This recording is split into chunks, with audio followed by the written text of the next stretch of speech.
A to Z किसान क्रांति channel देखने वाले सारे साथियों ने राजे छात्री राम राम। आप देख सकते हैं हमारे पीछे वही जन जागृति यात्रा है। हमारे बीच में बलराज कुंडू जी पहुंचे हैं और इन्हें कैसा रिस्पॉन्स मिल रहा है और बात करते हैं। राम राम जी, आपको मतलब जो जन ये यात्रा शुरू करी है इसका मेन उद्देश्य क्या आपका?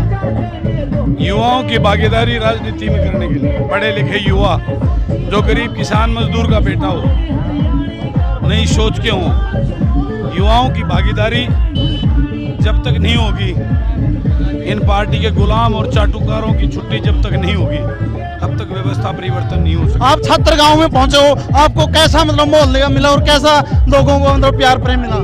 छात्र गांव के अंदर जबरदस्त समर्थन और आशीर्वाद मिला और छात्रवासियों की एक टीस देखी।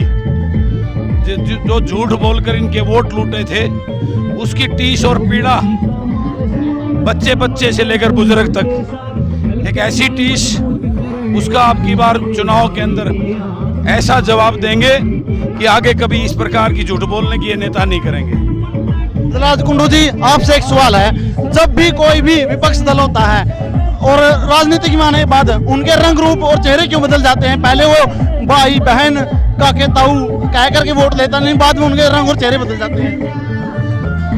बिल्कुल आपने सही कहा, ये राजनीति इतना डर्टी गेम हो गया है, इसमें ऐसे चेहरे बदलते हैं, रूप बदलते हैं।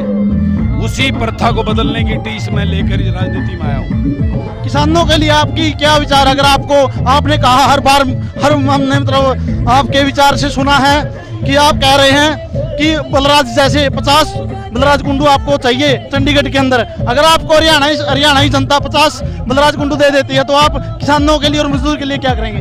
वो दिन किसान के लिए नीतियां बनेंगी, किसान की खुशहाली के लिए नीतियां बनेगी, युवाओं को रोजगार कैसे सुनिश्चित करें उसके लिए नीतियां बनेंगी, गरीब के घर का उद्धार कैसे उसके लिए नीतियां बनेंगी। प्रदेश के हर कर्मचारी व्यापारी के इस प्रदेश को लूटने के लिए नहीं, इस प्रदेश को खुशहाल और समृद्ध बनाने के लिए उस विधानसभा के अंदर नीतियां बनाने का काम करेंगे। पहले भी बहुत से नेता थे, जैसे दुष्यंत जी थे, उन्होंने भी पहले बहुत बड़े वादे किए, 75% रोजगार की बात करी, 500 रुपये बुढ़ापा पेंशन की बात करी और किसानों की आय के बारे में बार बार आवाज उठाते थे।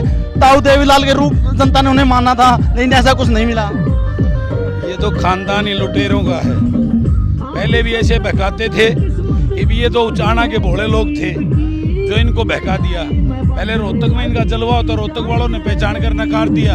अब ये जींद नरवाना के भोले वाले लोगों को लाना के इस बेल्ट में इन्होंने अपना भोले लोगों की उन भावनाओं का फायदा उठाकर इन्होंने यहाँ पे जो है ना लोगों ने वोट लूट ली इन्होंने। लेकिन अब इनको इनकी भी आंखें खुल गई, तो अब यहाँ से भी इनको पूरी तरह नकार देंगे। आने वाले समय में इनके खानदान से कोई आदमी विधानसभा में नहीं होगा, इस बात का गारंटी देता हूँ मैं। और आपने गांव छात्र में एक भाषण के दौरान एक बात की कि छात्र वालों एक बलराज कुंडू दे दो। आपको क्या लगता है कि छात्र गांव आपको बलराज कुंडू जैसा एक युवा चेहरा देगा? बिल्कुल, मैंने तो पूरे एक छात्र को छात्र गांव में जी आपको बलराज कुंडू मिलने को मिलेगा आगे आने वाले भविष्य में। बिल्कुल, उचाना के अंदर बलराज कुंडू की सोच वाले ऊर्जावान नई सोच के युवाओं की कमी नहीं है। आज तक उचाना में विकास नहीं हुआ, सिर्फ जनता के साथ धोखा हुआ है, तो इस विषय में आप क्या कहोगे? उसी धोखे को बचाने के लिए आज लोगों के बीच में जन जागृति यात्रा लेकर निकला हूं बलराज कुंडू। अभी हमारे गांव के भाई हमारे एडवोकेट जितेंद्र छात्र जिन्होंने पहले चुनाव भी लड़ा है, राम राम भाई साहब। जितेंद्र छात्र भाई, बलराज कुंडू का आपके गांव में कैसा समर्थन मिला और कैसा सहयोग आने वाले भविष्य में मिलेगा? जनता की छत्ती बिरादरी का भरपूर सहयोग बड़े भाई यशस्वी विधायक बलराज सिंह कुंडू को मिला। इसका कारण था इन्होंने किसान की, युवा की, हर वर्ग की, प्रदेश के हितों की रक्षा हमेशा की है और हमेशा जनहित को बढ़ावा दिया। इन्होंने अपने निजी स्वार्थ को छोड़कर निश्चित रूप से हरियाणा में ऐसे विधायक चुने जाने चाहिए जो सामाजिक भी हो, जो किसान की बात को समझ सके, जो युवाओं के हितों की रक्षा कर सके। राम राम भाई साहब। और हमारे बीच में भाई साहब हमारे पहले जिला परिषद में भी भाई ने चुनाव लड़ा है, समाज सेवी व्यक्ति हैं और युवा साथी नई सोच है। राम राम भाई साहब। राम राम भाई जी।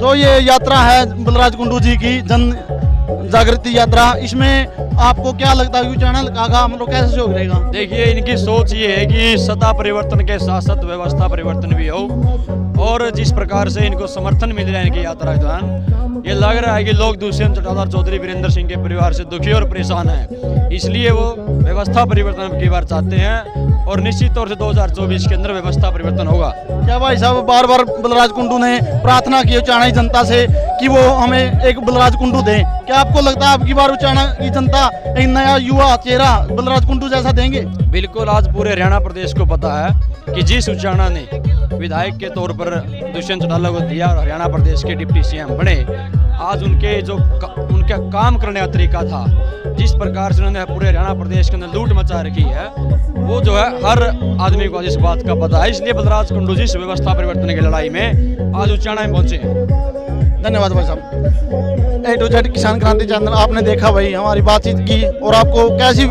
बातें लगी, कैसे विचार लगे, एक संवेद कमेंट में अपनी राय रखना। जय हिंद, वंदे मातरम।